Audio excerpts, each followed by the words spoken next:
de la notion des ministères qui nous a permis de comprendre que les services ne sont pas limités aux quatre murs de nos assemblées et que partout il y a les besoins, les intérêts de Dieu, il y a un travail à faire, nous devons rendre ministère. Et avec cette nouvelle œuvre évangélique, aujourd'hui c'est la joie, c'est le rire, mais je vous assure, il faut des épaules solides. Je tenais vraiment à vous encourager dans ce sens, mais aussi, livez-vous, restez unis. La première impression que vous renvoyez de l'extérieur, c'est qu'il y a beaucoup d'amour entre vous. Ça, c'est une force. C'est vraiment une force. Il n'y a pas une autre manière d'être une œuvre forte que d'être unis, que de s'aimer réellement, de ne surtout pas sombrer dans les rivalités, les compétitions et le péché. Il faut beaucoup veiller sur ça et toujours se dire que on ne doit pas être la porte par laquelle l'ennemi va passer pour détruire l'œuvre. Parce que l'œuvre, c'est comme un bateau, c'est comme un navire. Elle commence à détruire lorsque petit à petit, on crée des petits trous et l'eau commence à entrer. Petit à petit. Et quand il y a beaucoup de péché dans l'œuvre, à un certain moment, c'est tout le navire qui sombre. Vous n'allez pas comprendre qu'est-ce qui se passe. Il n'y a plus la présence de Dieu, il y a du forcing, ça devient comme une religion, il y a des divisions. En ce moment-là, vous pouvez être infiltré par des sorciers sans le savoir. Je vous assure qu'à un certain niveau de l'œuvre, l'infiltration viendra. J'ai eu un fils que je considérais être un fils et qui était un sorcier. On a fait 3 ans avec lui, 3 ans. Parfois il dormait chez moi, parfois j'étais au volant dans ma voiture, je faisais des longues courses avec lui. Il faisait que dormir quand on était en voiture, moi j'étais au volant. Or, le jour de sa confession, il me dit, il a fait une confession publique devant tout le monde. Il dit toutes les fois qu'on roule, quand lui s'endort, il dit au fait, il fait un voyage astral. Il fait un voyage astral et on lui demande en ce moment-là de créer un accident.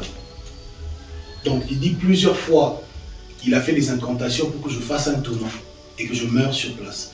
Je lui ai posé la question, mais on est ensemble dans le véhicule, si je meurs, ça veut dire qu'on va mourir. Il dit non. Même quand on est avec toute l'équipe, si on connaît un accident, le seul qui allait mourir, c'était toi. 3 ans qu'on a passé avec lui. Il a fait tellement de choses et on l'a vaincu par ce que j'ai enseigné hier, l'exercice de l'autorité spirituelle. Parce que comme il dormait à un certain moment chez moi, j'avais fait un déplacement d'1 ou 2 semaines, il est resté chez moi et il a placé des esprits dans ma maison et notamment un géant. C'était vraiment ça sa mission, vraiment au ministère pour que je meure. Et ce jour-là, il a placé un géant à l'entrée. Alors, quand je suis arrivé, dès que je suis descendu de la voiture, j'entre dans la maison, j'ai senti une présence me traverser un peu comme quelqu'un qui court, comme du vent de quelqu'un qui court. Directement, j'ai compris que la maison était gâtée. Et le garçon est devenu agité parce qu'en ce moment-là, l'esprit qui m'a traversé là, en fait, c'était son géant là. Et le jour de la confession, qui était pendant une retraite, il s'est assis devant tout le monde. Il dit, quand tu es arrivé, quand tu es descendu de la voiture, j'ai pas compris. Il dit, le géant que j'ai placé devant, qui était placé devant ta chambre, normalement, il ne rate pas son coup. C'est un puissant, c'est un esprit puissant.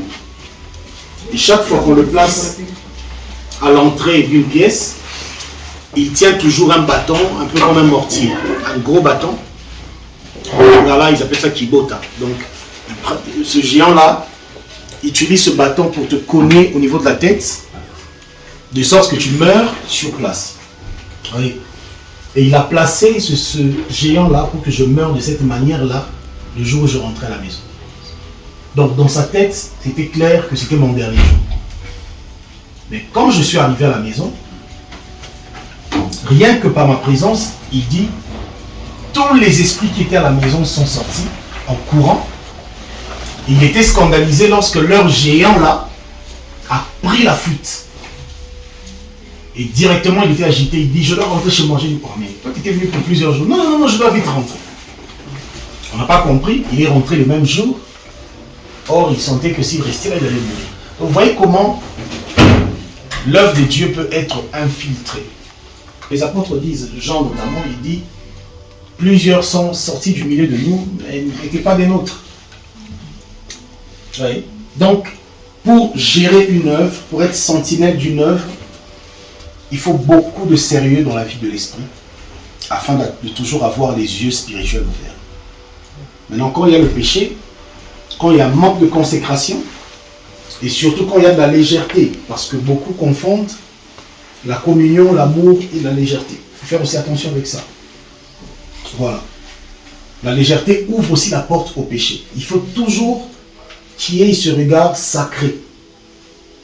Ce regard sacré à l'endroit de votre Père dans la foi, peu importe la simplicité qu'il peut avoir envers vous, ce regard spirituel entre vous